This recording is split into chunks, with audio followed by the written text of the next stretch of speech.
Sebelum Anda mendengarkan, biasakan diri Anda untuk menonton video edukasi hingga selesai, demi menghindari kesalahpahaman. Selain itu, nyamankan posisi tubuh Anda, tenangkan perasaan, dan ucapkan basmalah. Selamat menyimak. Kita lanjutkan hari ini, akan kita bahas makna Islam. Makna Islam. Saya sampai sekarang masih belum puas ya dengan definisi Islam. Banyak saya baca kitab Islam itu apa? Apakah agama, apakah ideologi atau pemikiran? Substansinya apa? Ya, sebab di Al-Quran sendiri nggak pernah dipanggil ke orang Islam itu. Yang dipanggil kan ya ayyuhalladzina amanu. Iya, kemudian dalam Al-Quran diinformasikan bahwa Islam mah ya sekedar lahirnya saja. Ada orang Arab datang pada Kanjeng Nabi mengatakan kami telah beriman. Enggak, jangan beriman, bilang berislam. Karena iman belum masuk dalam hati kamu. Islam aja lah. Berarti kan di bawah iman. Itu. Jadi kita pengen jadi orang mukmin harus jadi muslim. Nah itu. Lalu yang di zaman masuk surga, mukmin atau muslim yang di zaman masuk surga? Saya masih belum puas. Belum menemukan definisi yang pas gitu. Iya. Mukmin. Tapi ini salah satunya oleh Syekh Nefri ini ya. Hampir ya bisa kita pahami lah, mungkin seperti ini definisi paling tidak ya. Oke, kita baca aja dulu terjemahannya, lalu kita studi teks. Makna Islam, Tuhan berkata kepada hambanya, Islam itu artinya engkau berserah diri kepadaku sepenuh hatimu dan berserah diri kepada perantara-perantara hanya sebatas jasadmu saja. Artinya kamu nurut sama aku dengan sepenuh hatimu. Lo nurut sama orang lain mah hanya sebagai perantara, sebagai mediator, sebagai formalitas. Ya silakan saja. Kau turuti keinginan anakmu, keinginan istrimu, keinginan atasanmu, bawahanmu, masyarakatmu, ya. Tapi sebatas jasad saja. Nah, di sini artinya ada double ganda ya, ada sikap ganda.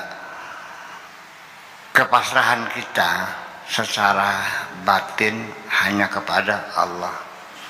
Artinya kita selalu nurut kepada Allah, melaksanakan segala perintah dan larangannya sepenuh hati kita. Tetapi kalau mengikuti keinginan masyarakat dan sebagainya, ya secara jasad aja lah, secara lahir formalitas saja. Selalu bersamaku dengan sepenuh perhatianmu. Dengan perhatianmu yang sepenuhnya maksudnya gitu. Tapi dengan selain aku, hanya dengan akalmu saja. Dengan pikiranmu saja. Engkau bersama dengan teman-temanmu silakan. Ya, dengan logikamu. Engkau merasakan bersama teman-teman. Silakan bersama teman-teman, bersama masyarakat, bersama anggota, bersama anak istri. Tapi tenggorokan ke atas. Bersama rumahmu, bersama mobilmu, itu sebatas tenggorokan ke atas.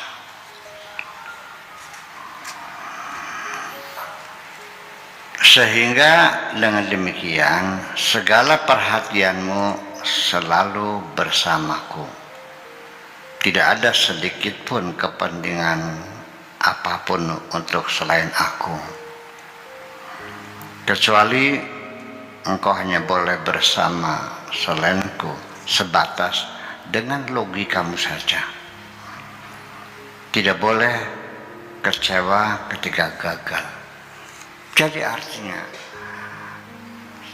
urusan mobil, utang piutang, urusan kredit bank, urusan dagangan, urusan toko, warung, pabrik, pekerjaan, kontrak kerja, itu sebatas tenggorokan ke atas. Boleh kau pikirkan, tetapi jangan kau masukkan ke dalam hati.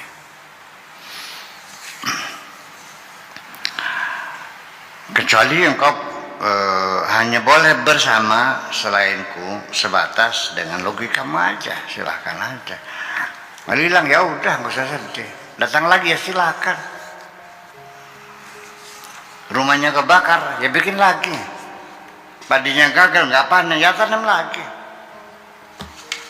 Selagi tenggorokan ke atas dalam logika tidak akan menimbulkan kesedihan. Tapi kalau sudah masuk hati sedih. Itu. Ini bedanya. Mobil iya, bagus iya, dirawat iya, diawet-awet iya silakan. Begitu kena silakan rusak, tabrakan rusak, terbakar, ya udah.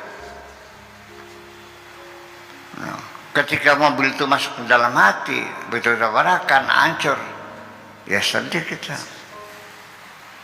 Gitu, itu maksudnya. Tidak boleh kecewa ketika gagal. Tidak perlu bersukaria ketika berhasil. Itu orang Islam. Itu orang Islam. Apapun yang hilang ya udah nggak usah kecewa. Dapat rezeki yang usah senang sama aja kesiap. Setiap engkau mendapatkan rezeki, engkau harus siap-siap kecewa kehilangan. Dapat istri senang enggak? Tunggu saatnya engkau akan kehilangan istri kok. Kapan-kapan akan meninggalkan kamu, atau kamu yang meninggalkan dia. Tidak ada kebersamaan dunia seumur hidup.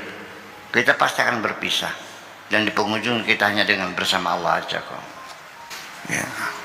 Secara sukarela atau terpaksa, silakan aja. Dan nanti di akhirat kita tidak bisa mengandalkan siapapun.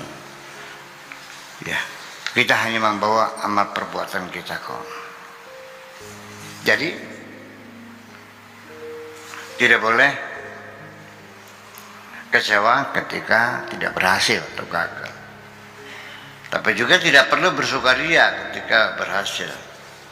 Jangan marah ketika ada orang lain yang menyakiti hatimu, menjahati hatimu. Jangan bergembira dengan keberhasilanmu.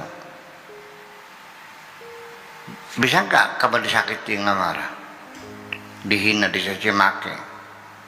Bisa nggak marah? Nah, ketika engkau sudah paham maknanya Islam, kamu nggak marah. Kalau masih marah berarti belum paham.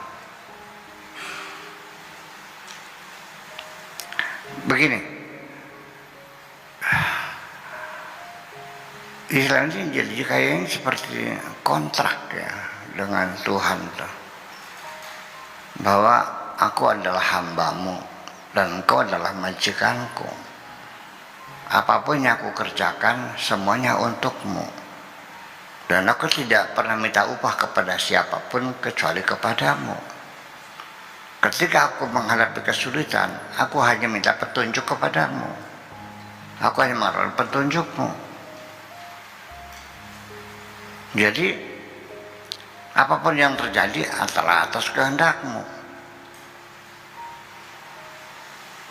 Walakal hamdu ala ma qadait. Kami selalu memujimu apapun keputusanmu. Ketika kamu memutuskan aku harus dicaci maki oleh orang, ya silakan, akan kudengarkan. Alhamdulillah hari ini saya banyak yang nyaci maki, yang mengatakan saya goblok, yang tolol, alhamdulillah. Terus ini Islam seperti itu. Pokoknya puja Gusti Allah. Bahasa ininya assalamualaikum itu berserah diri itu pasrah paca, pujare Gusti Allah. Dipentungnya mangga, congkrolnya mangga, dipakannya mangga. Siap. Walakal hamdu ala ma qadat, astaghfiruka wa atubu ilaik. Yang penting ampunilah aku. Intinya kan seperti itu. Adapun Islam itu syahadat, zakat, sholat, puasa, haji, saya nggak tahu tuh hubungannya bagaimana ya. Itu kan Nabi satu ketika didatangi seorang laki-laki berjubah putih, bersih, tanpa ada bekas debu-debu perjalanan jauh, masih bersih, langsung duduk, lututnya nempel ke lutut Kanjeng Nabi, lalu tangannya memegang pahanya, lalu bertanya, mal imanu, mal islamu, mal ihsanu, lalu jawab mengatakan mal imanu antu minabillahi wal yawmil akhir dan sebagainya. Sadaqta, thumma qala mal islamu, qala anta syahada an la ilaha illallah wa syahada anna Muhammad Rasulullah wa iqamis salat wa ita'i zakat. Sadaqta wal islamu mal ihsan anta abudallah. Itu pertanyaan tidak mendefinisikan. Tidak mendefinisikan. Itu mah rukun jadinya. Nah, itu hadis itulah yang lu dikokohkan oleh Daulah Abbasiyah, bunyal Islamu ala khamsin. Islam dibangun atas 5 tiang, atas 5 perkara. Itu syahadat, zakat, sholat, puasa, ini 5. Syahadat, zakat, sholat, puasa, haji, 5 ini Islam. Islam siapa? Nggak didefinisikan. Di banyak di kitab-kitab fikih ya.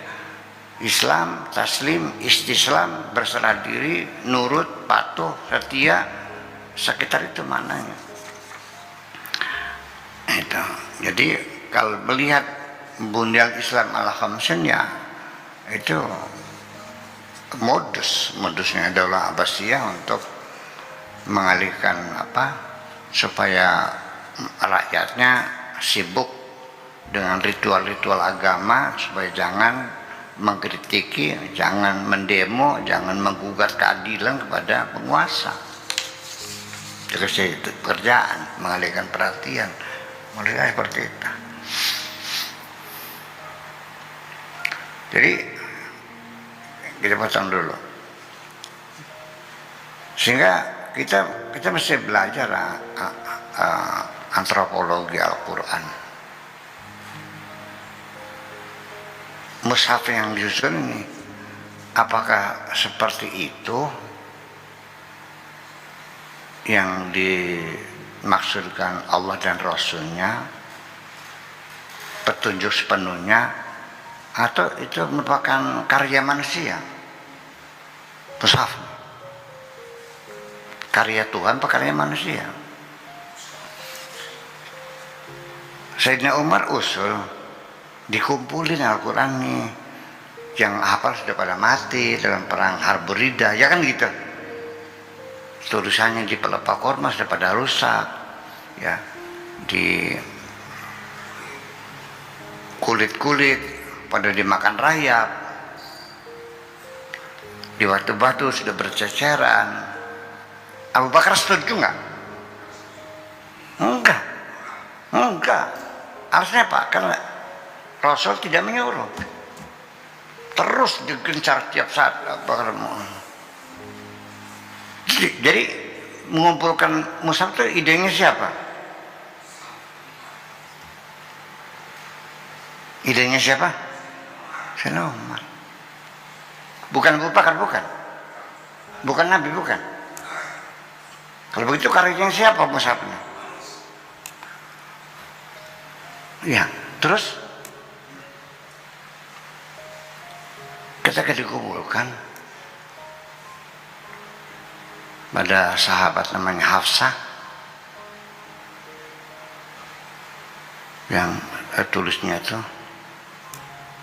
setelah dikumpulkan semuanya, terus semua tulisan Al-Quran, baik di batu, di pelepah korma, di apalagi di kulit-kulit, dimusnahkan, dibakar semuanya, diseragamkan Sayyidina Umar. Sampai sekarang kita tidak punya artefak.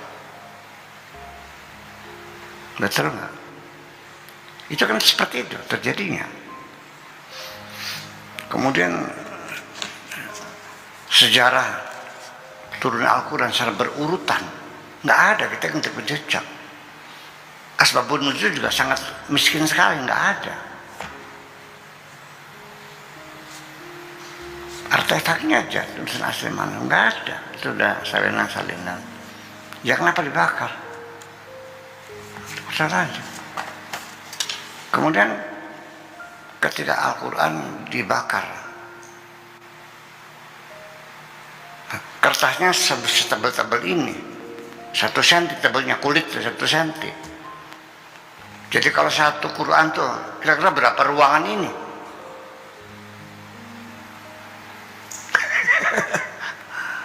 Berapa meter kubik tuh? Dan tulisan pasti tulisannya besar-besar kan, dan tebal-tebal. Jadi berapa truk tuh kulitnya tuh? Di seluruh kota dimusnahkan semuanya. Nanti kita kan kecewa dirinya. Ya udahlah begitu. Persoalan seperti itu. Kemudian juga Al-Quran ceritanya bahwa setiap bulan puasa Jibril datang. Ini ayat ini taruhnya di surat ini. Suratnya nomor sekian. Ayat ini nanti yang surat pendek-pendek dikumpulin, surat pendek-pendek, yang panjang dengan surat yang panjang-panjang. Begitu ceritanya. Rutin malaikat Jibril gitu. Atau itu ide para pengumpul Quran aja. Saya mengatakan satu ketika ada seorang berperang sahabat bingung gitu menghadap Sayyidina Umar. Bunyinya itu ayatnya, laqad ja'akum rasulun min anfusikum azizun 'alaihi ma anittum harisun 'alaikum bil mu'minina raufur rahim.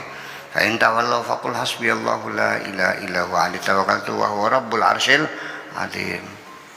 Ya Umar, ini ayat ini di mana ditaruhnya? Selewat. Kata Umar, kalau andai kan ayat itu terdiri dari 3 ayat, masukkan aja di juz amal lah, sependek. Tapi ntar dulu katanya, taruh aja di akhir surat At-Taubah. Itu begitu. Jadi siapa yang menyusun Al-Quran ini? Saya bertanya. Ya masalah jadinya kan, itu kita bahas antropologinya. Jadi artinya bahwa kita harus tolong dong dalam beragama, jangan ngotot bahwa itu sebenarnya sudah pasti benar. Betul nggak? Kita sama-sama tidak tahunya kok. Sholat saja bermacam-macam kok. Ada yang sedekah, ada yang tidak, ada yang digoyang-goyang, ada yang tidak, ada yang baca Fatihah, ada yang tidak. Siapa yang berani bersumpah, aku melihat Nabi sholatnya begini, sok aku. Berarti kan tidak ada yang pernah melihat secara langsung. Semuanya itu kan di abad kedua, katanya. Saksi mata, eyewitness, nggak ada yang jelas bagaimana sholatnya Nabi. Ini yang digoyang-goyang bilang Nabi goyang-goyang, yang sedekah bilang Nabi sedekah, yang tidak sedekah bilangnya Nabi sedekah, yang kunut katanya Nabi kunut, yang membid'ahkan kunut Nabi tidak berkunut. Ada nggak yang berani bersumpah aku melihat Nabi sholatnya begini? Kan nggak ada. Kok sama-sama tidak tahunya kok bertengkar sih? Yang pada beli pahamnya juga tukaran keding kah? Dan biasanya karena sama-sama tidak tahunya itulah orang bertengkar. Kalau memang ada orang yang tahu ditinggal pergi, pada mulus dah. Lah iya. Jadi itulah jadi persoalannya. Jadi tidak mustahil sejarah yang kita belajar ini terjadi manipulasi. Artinya meluruskan sejarah itu belum pernah dilakukan dan tidak mudah. Mudah nggak meluruskan sejarah G30 PKS PKI? Sulit nggak? Bermasalah nggak? Iya. Siapa yang berani? Itu persoalannya. Jadi makanya ginilah dalam beragama. Jangan ngotot loh. Yakin lu paling benar sendiri. Ya udah aja, rendah hati saja. Mudah-mudahan ibadah sholatku diterima lah. Saya nggak tahu Nabi sholatnya bagaimana, karena tidak ada catatan, tidak ada transkrip, tidak ada prasasti, tidak ada artefak yang menjelaskannya kok. Katanya. Dan hadis juga dikumpulkan kan abad kedua setelah Nabi meninggal dunia. Sebelumnya mohon maaf, sebelum mendengarkan lebih lanjut, kami sangat berterima kasih jika Anda mendukung channel ini dengan cara like, komen, dan subscribe. Betul nggak? Al-Quran tulis, ucapanku jangan kau tulis. Saya meninggal dunia, sampai zaman Khulafaur Rasyidin, sampai Daulah Umayyah. Nah ketika masuk Daulah Abbasiyah, muncullah Bukhari, Imam Muslim, An-Nasa'i, Abu Dawud dan sebagainya mengumpulkan hadis itu yang katanya.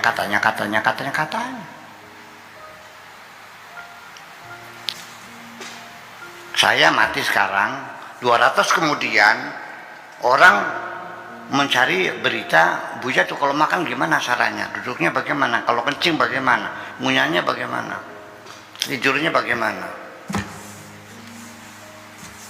Setelah setahun, udah sekarang gak usah ngomong 2 tahun dah. Kamu masih ingat gak pengajian kemarin? Masih ingat gak? Ini persoalan. Ini sudah ratusan tahun. Kemudian lagi yang jadi masalah, waktu itu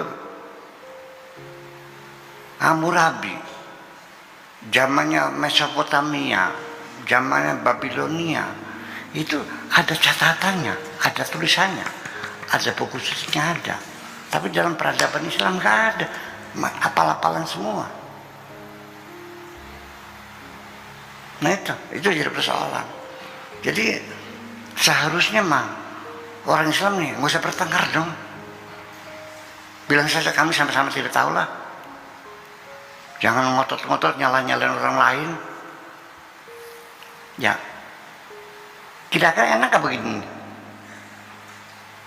Kita sama-sama tidak tahunya. Aku juga belum pernah melihat Kanjeng Nabi. Engkau juga nggak pernah melihatnya kok. Kayak apa orangnya? Iya, ini mah. Nah itu kira-kira semacam itu. Nanti karena bagaimanapun yang kita pahami Islam itu, yang membawa Islam siapa? Dia itulah yang tadi kita bicarakan itu, melalui alladzi ja'a bihi Sayyiduna Muhammad sallallahu alaihi wasallam, yang dibawa oleh Kanjeng Nabi. Dia yang diberi mandat untuk menyampaikan agama Islam ini. Akan seperti itu. Nah, lalu pada akhirnya siapa? Nah, jadi pada akhirnya kita mengenali Islam itu ya sampai sekarang Nabi juga tidak pernah mendefinisikan. Nabi juga Al-Quran tidak pernah menafsirkan kok. Punten, nggak ada tafsir Nabi itu. Iya. Iya tafsir ya tabiin ya, sahabat ya, Abdullah bin Abbas sebagainya, hanya beberapa ayat saja.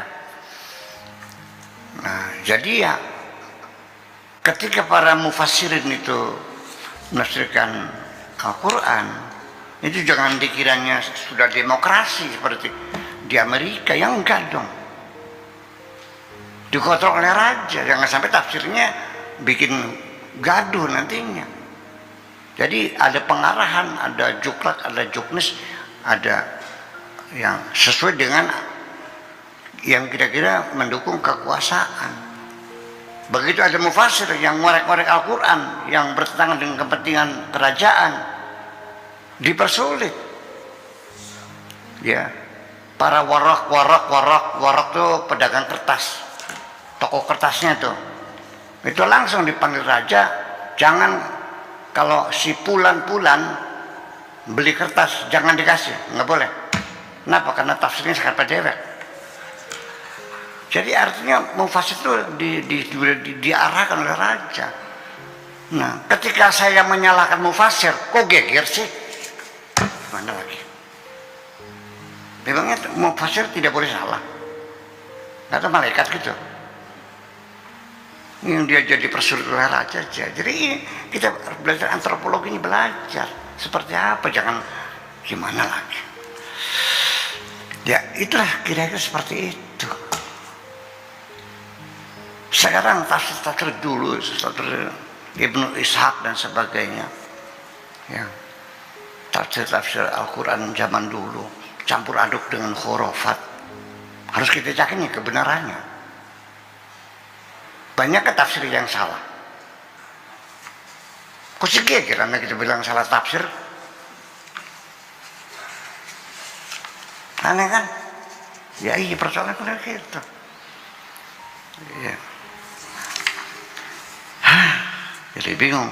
Jadi kita merumuskan Islamnya jadi bingung akhirnya, seperti mana Islam ini. Ya. Kita seperti ini. Ya. Jadi pada akhirnya mah hanya satu, bahwa Islam apanya? Mananya? Berserah diri secara total kepada Allah, siap menerima segala keputusan Allah. Melarat ya bagian, sugi ya, waras ya bagian, sakit ya, pinter ya bagian, goblok ya. Itu bermuslim kan seperti itu. Mungkin seperti itu. Artinya disuruh apa saja nurut kan gitu. Sholat mau nurut enggak?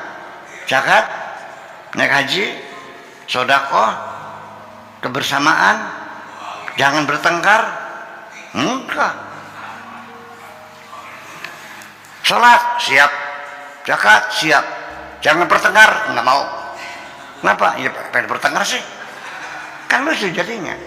Ini yu'minuna bi ba'din wa yakfuruna bi ba'din.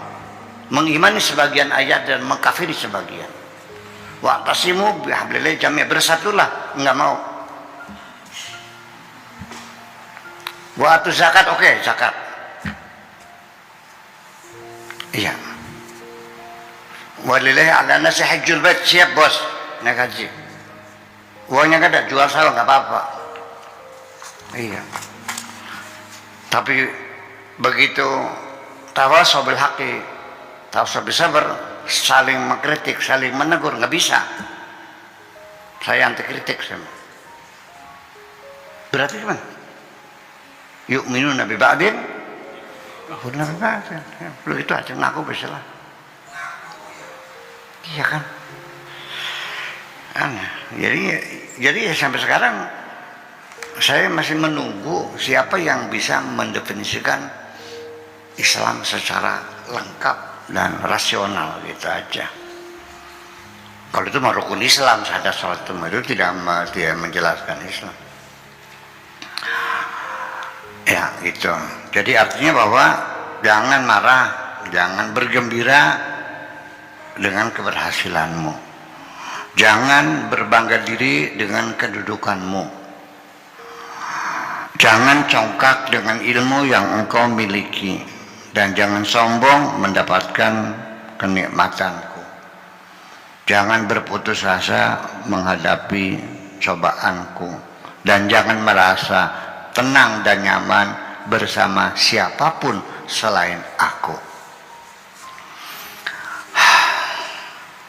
Itu makna Islam. Ini hebat banget.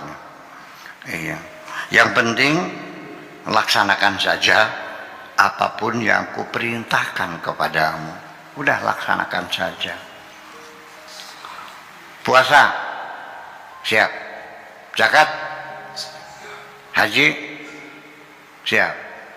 Mencari ilmu siap. Bantu teman yang susah siap. Apa saja siap. Sebelumnya mohon maaf Sebelum mendengarkan lebih lanjut, kami sangat berterima kasih jika Anda mendukung channel ini dengan cara like, komen, dan subscribe. Tanpa harus mengajukan usulan dan saran.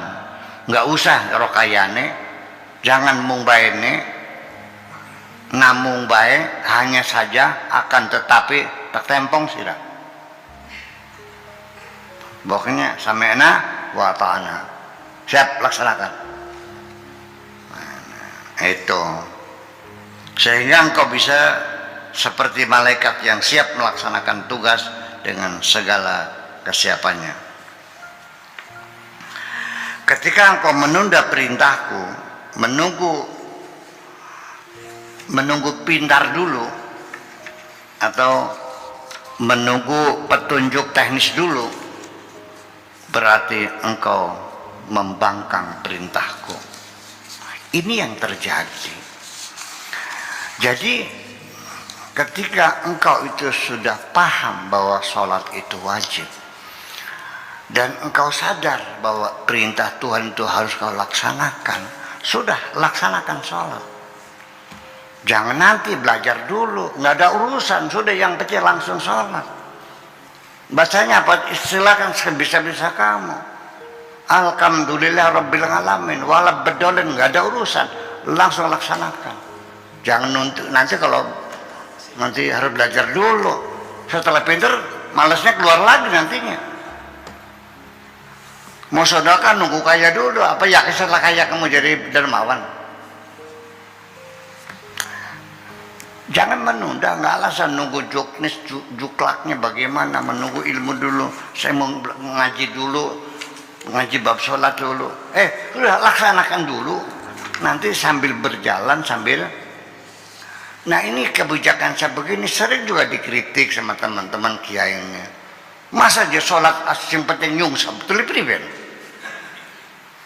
Yang penting kan nyungsel kan? Ya iya. Bacanya apa ya sebisa-bisa, Bismillahirrahmanirrahim, apa subhanallah terserah. Iya. Sholat sendiri sebetulnya apa yang dibaca? Nggak ada, hanya Fatihah. Udah. Yang lain mah sunnah kok. Kemudian apa? Syahadat, salawat, selesai. Terus oke, sekarang Allahu Akbar, saya baca Fatihah. Terus saya diam saja, ruku diam saja, iktidal diam saja. Terakhir baca salawat, baca syahadat, terus salam. Saya nggak salat saya. Sudah selesai. Ini kan persoalan. Saya mau dikatakan yang dewek herma. Dibikin susah sendiri. Sampai harus bacaan Fatihahnya masih dikerok dulu, lidahnya pakai emas ya. Supaya fasih sih. Uhdina siratal mustaqim. Saya nggak yakin Kanjeng Nabi baca Fatihahnya begitu kok. Iya, itu kan peradaban manusia, ilmu tajwid, ilmu qiraat. Ya, laqad ja'akum rasulun min anfusikum azizun 'alaihi ma anittum. Asalkan ma anidtum. Itu ada idgham syafawi, idgham bilahunna segala macam. Itu kan tajwid. Sebelum ada tajwid, orang Arabnya bacanya anidtum atau anittum. Itu kan karya. Nabi pernah menerangkan idgham bilahunna? Enggak kok. Itu tuh karya peradaban gitu. Itu ilmu qiraat, ilmu segala macam. Ya. Jadi ya seperti apa? Nabi Nuh memanggil anaknya irkam ma'ana, asalnya irkab ma'ana, irkam ma'ana. Dia ya saja irkab ma'ana, karena masalah kok dosa ya enggak dong. Yang irkab ma'ana aja. Orang Arab yang non Muslim, agamanya Nasrani, baca Al-Quran, ya bacanya irkab ma'ana dong, bukan irkab ma'ana. Gitu. Betul nggak? Iya. Ya, kecuali di sini belajar Al-Quran di kampung. Ulaika ula sing dawan no. Ula dawa. Jangan dawa kan. Ulaika 3 kali ketukan ajak ulaika. Nah, kita ini kali kawan. Jadi di dalam kita mesti tahu mana peradaban, mana kebudayaan Islam, mana agama Islam, mana yang substansi, mana yang primer, mana yang sekunder. Jelas dong, semuanya dalamnya kalau melanggar murtad semuanya. Segimana lagi?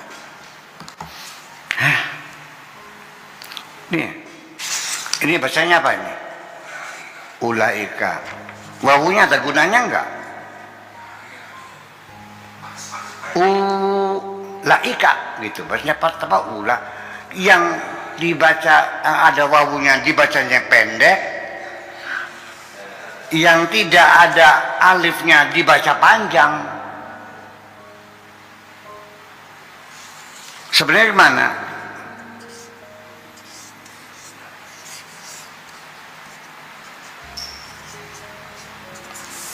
Kan begitu.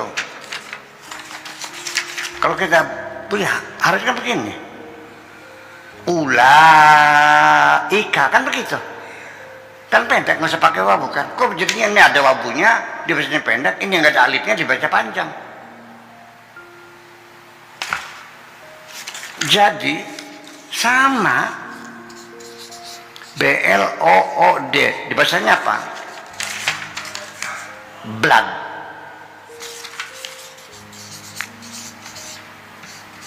Kalau BOOK kenapa dibaca bu? Ini huruf O bukan? Itulah bahasa. Jadi artinya proses. Jadi kalau pendiri bahasa, para pelaku bahasa dulu ini begini, ya udah kita jangan sok pintar, ya udah jadi begini. Ya, oke. Ini bahasa. Jadi jangan sok jagoan nyalain dulu. Ya udah. Kita banyak sekali dalam bahasa itu. Jangan begini, sense of language itu tidak bisa tidak ya, mesti harus dasarnya ya kita baru merasakan kalau sudah native language ya, udah itu sekian puluh tahun di sananya. Jadi banyak huruf-huruf yang ditelan juga, ditelan 4 huruf ada ditelan, nggak keluar bunyinya. Ya ayyuhalladzina amanu taqullah, ittaqullah, wawu alif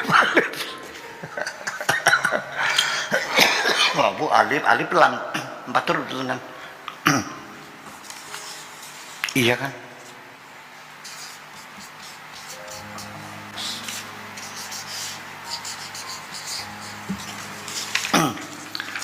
Tulisannya c'est moi. Orang Prancis nggak begitu namanya, c'est moi. Di bahasa Inggrisnya enggak. Tetapi ketika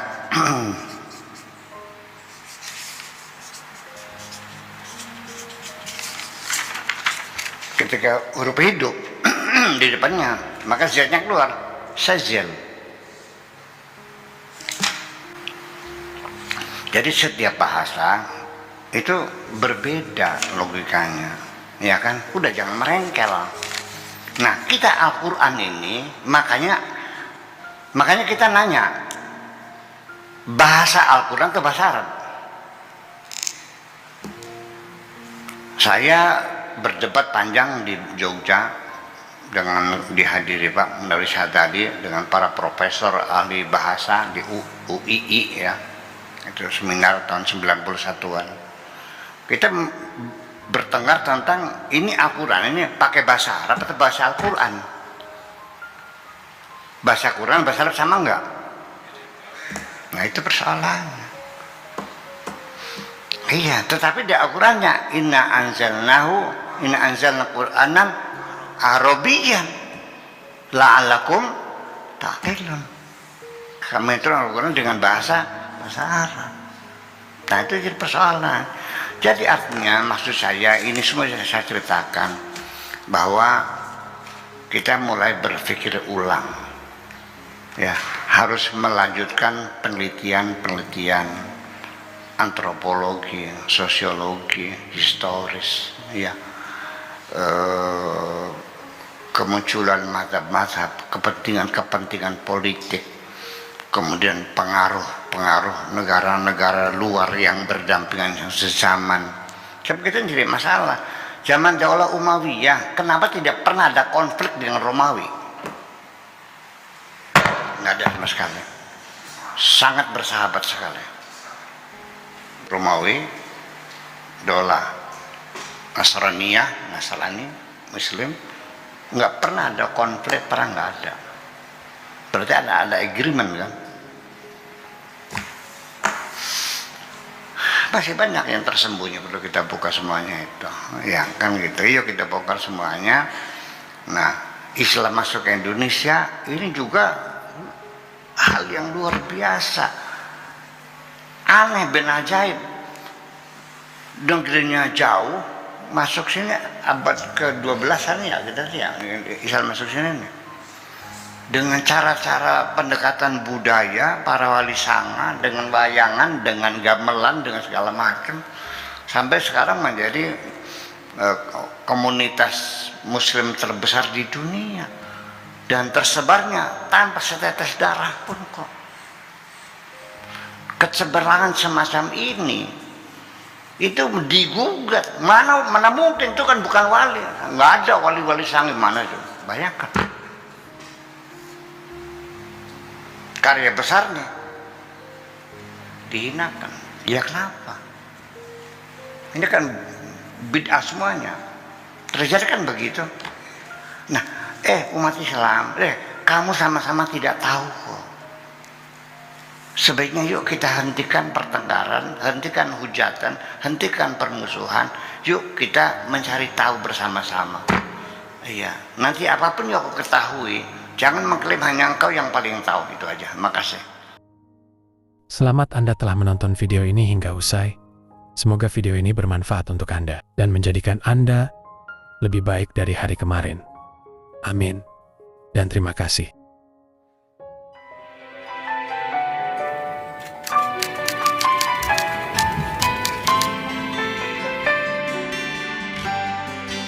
Aku hanya ingin berbagi kebahagiaan dan tidak menggurui siapapun. Terlalu sulit bagiku untuk menyalahkan siapapun. Akan tetapi apabila ada orang yang ingin mengisi raportku, tentu aku sangat gembira sekali. Dan kujamin aku tidak akan sakit hati sedikit.